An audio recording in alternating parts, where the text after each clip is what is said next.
G'day, sports fans. Thank you for tuning in to another episode of the Sports by Fry podcast. It is Friday afternoon, so what better time to sit down and preview another weekend full of sport? The NBA Finals are in the books. Congrats to the Golden State Warriors. I'll be discussing everything to do with their latest championship success. Of course, the last bye round is upon us in the footy world as well. 6 games of AFL action, which means AFL fantasy coaches have 3 more trades up their sleeve to try and improve their roster before we go back to the best of 22 rounds. So plenty to get amongst this Sports BEP. Let's do it. Not exactly a huge talking point, but first thing I want to discuss is a little bit of NFL action, focusing on Minkah Fitzpatrick from the Pittsburgh Steelers. The safety that was originally drafted by Miami is now the richest paid safety in the entire league. The highest paid safety in NFL history. The Steelers gave him a 4-year, $73 million extension and improve what is already a pretty big strength of theirs. Their defense for generations has been part of their calling card, and I'm very intrigued to see what they can dish up in the AFC North. There's a little bit of turmoil with some of the other quarterbacks. Obviously, the Cleveland Browns made arguably the biggest move this offseason by trading for Deshaun Watson, and they've still got Baker Mayfield on their roster to be a little bit of an insurance policy in case Watson is hit with a suspension.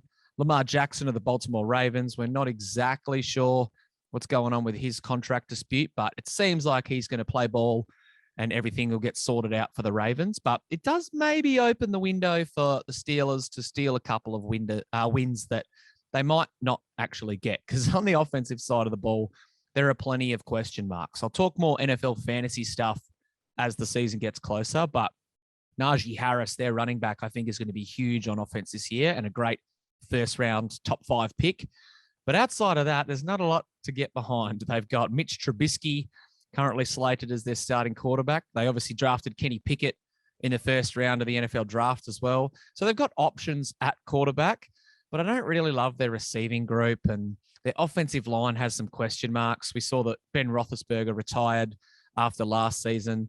Again, the defense is what's going to put bums on seats for Pittsburgh, and I'll be interested to see if they can improve on their season. I don't think it's likely, though. They went 9-7-1 in 2021, so I think a sub 500 year is on the card for Pittsburgh fans, and there's not a lot to get excited about on the offensive side of the ball outside of Najee Harris, but maybe now that Ben Roethlisberger isn't there, we'll see Mike Tomlin move a couple of magnets and switch things up a bit and try and reinvigorate this team to put them back in the playoff picture. Second topic on the agenda, I want to talk some AFL team selection. Obviously, last night, prior to Thursday night footy getting underway, which I'll discuss in a minute, we got the teams for round 14, and there was a couple of noteworthy rookies that were named.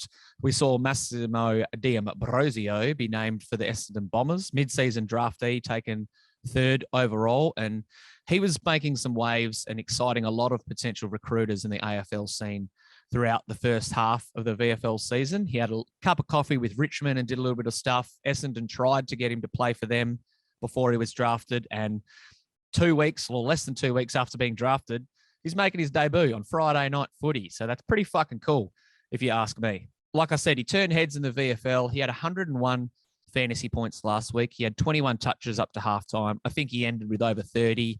And I'll be excited to watch him play tonight against St Kilda. By the time you're listening to this, that game may already be in the books. Quick tip, Saints by 17. But I think that regardless of what the result of the game is, how they use D'Ambrosio will dictate a lot of his fantasy value. But 190K defender, fantasy coaches will be happy to pounce on him.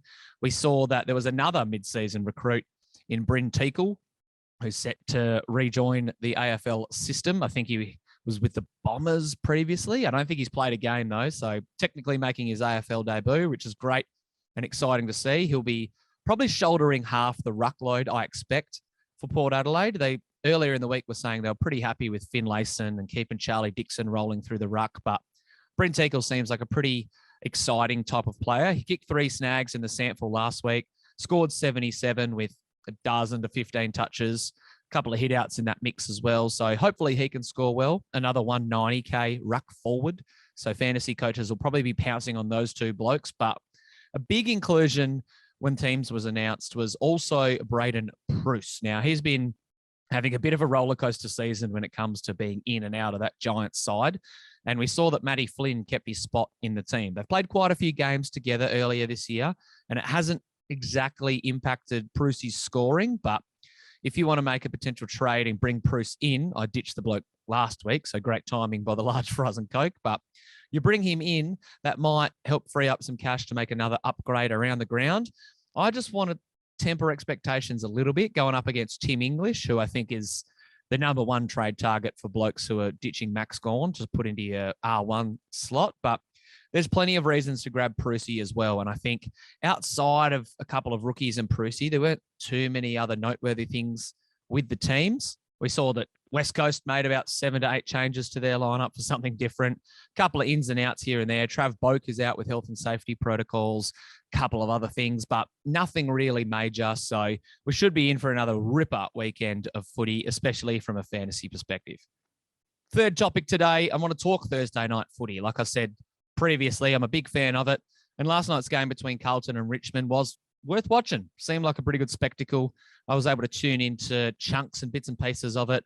It looked like the Tigers were just going to run away, but Carlton, credit to them, they kept in the mix. They were pesky enough to test the Tigers.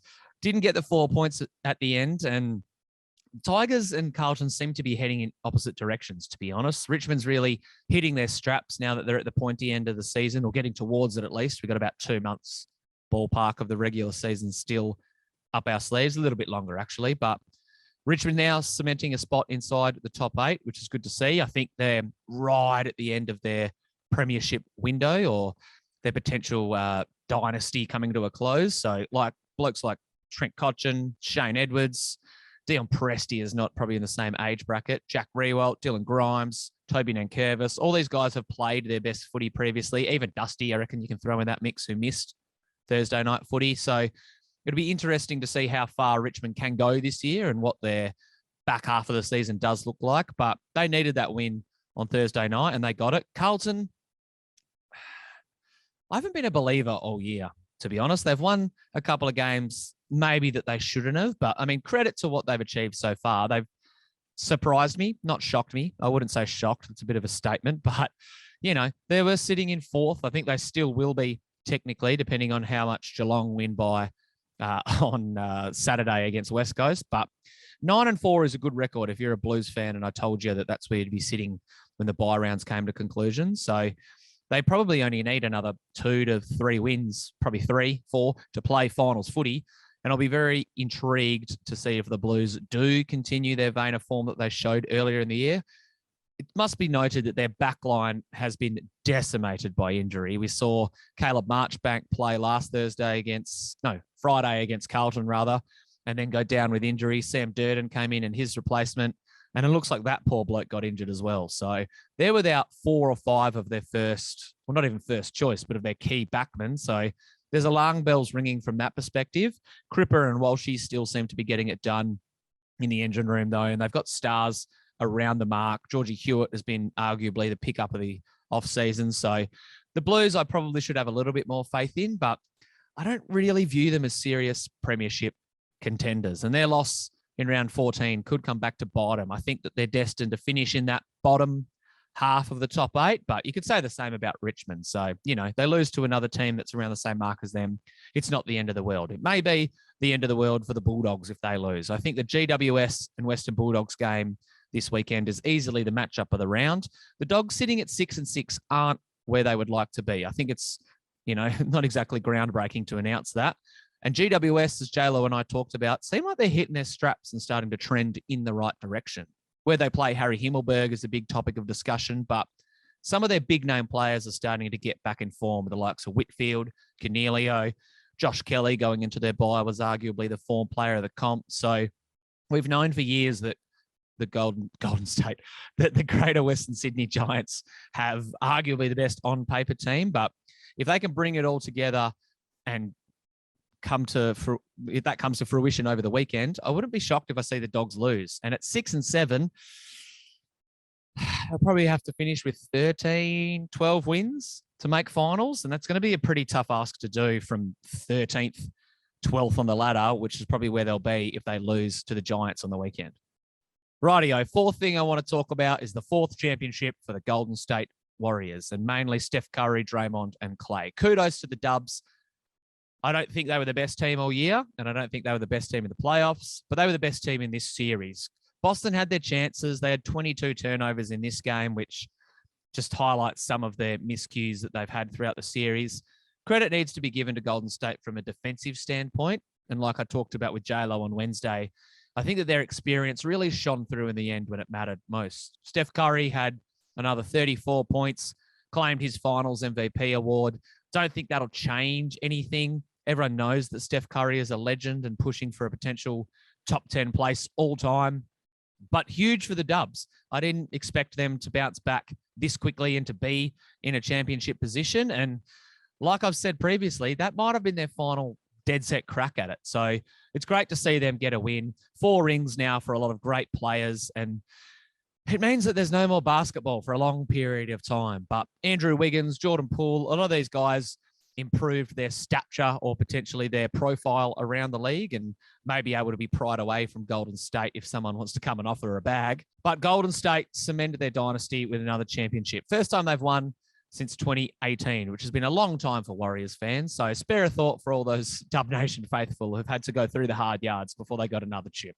Sticking with basketball, item number 5 is the surprising Christian Wood trade to the Dallas Mavericks, which I think is a pretty good get for the Mavs. Houston received the 26th pick in the upcoming draft, which is going to happen next week, and a couple of other salary cap fillers. I don't even know if, honestly, any of those guys will stay in their team to end of the year, but huge to see Christian Wood landing in Dallas. I know that he's on the books for another season, maybe 2, but I think just a season.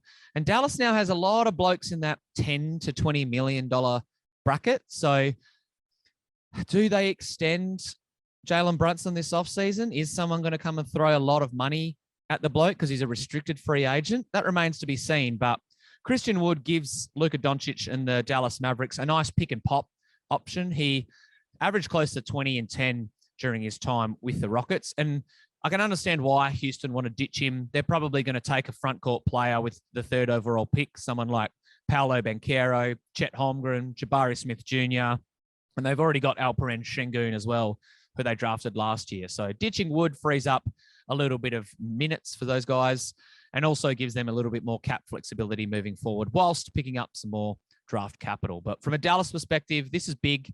I don't know if it's championship altering big, but they definitely got better with this trade, which after a season where you make the Western Conference Finals, to be rolling into the draft and to have improved your squad already, I think it's a good thing. I think Mavs fans should be happy with the trade, and how the rest of their roster takes shape will be interesting to watch. But having Christian Wood in their lineup definitely makes them more appealing and more tantalizing as a championship contender.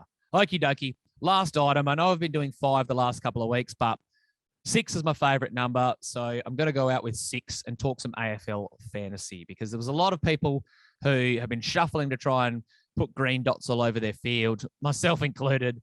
And I'm so glad that this is the last buy round. I was hit with a Alex Witherden omission and a Greg Clark, who I reckon will probably be the sub. I don't think they're going to make him play waffle with the outs of those 2 on Thursday night. But it's not all terrible at the large fries and Coke. I think I'm still coming out of the buy rounds with a better team. How much better, that remains to be seen. And I've still got a couple of injured dudes who I may have to address after the buy rounds. But you know what? It is what it is. I can only control what's in front of me. So 3 trades this week. I'll probably turn Gorney to Tim English. That only cost me about $40K. And then with a little bit of extra cash that I have up my sleeve, I'll likely turn Tom Mitchell into Tuke Miller. I think that Tom Mitchell will bounce back, and I think you can hold him. That does make sense for a lot of coaches out there. But a bloke on his buy, it gives me a chance to get a guy who I think will finish the season as a top 10 midfielder, potential captain choice this week as well against Adelaide. So I think having Tuke in my side will help me in the long run. So that's the route I'm going down. And then my 3rd trade, I'll be finally getting rid of bloody Connor McDonald, who has done his job as a cash cow. He's probably not going to grow anymore if he does manage to reintegrate himself in Hawthorn's lineup. Turn him into D'Ambrosio frees me up about 200K. So I've still got the Zorko-sized issue. Clark, Witherden, Butters.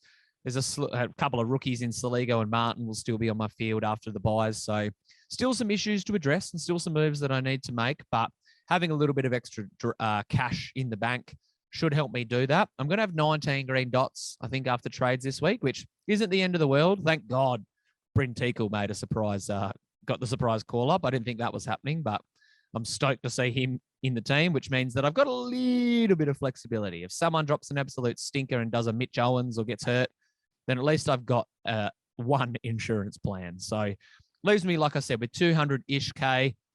I had Sam Walsh play last night and made him my vice captain. And early in the fourth quarter, it looked like I was just going to have to worry about who I put the C on to cash in that Walshy score.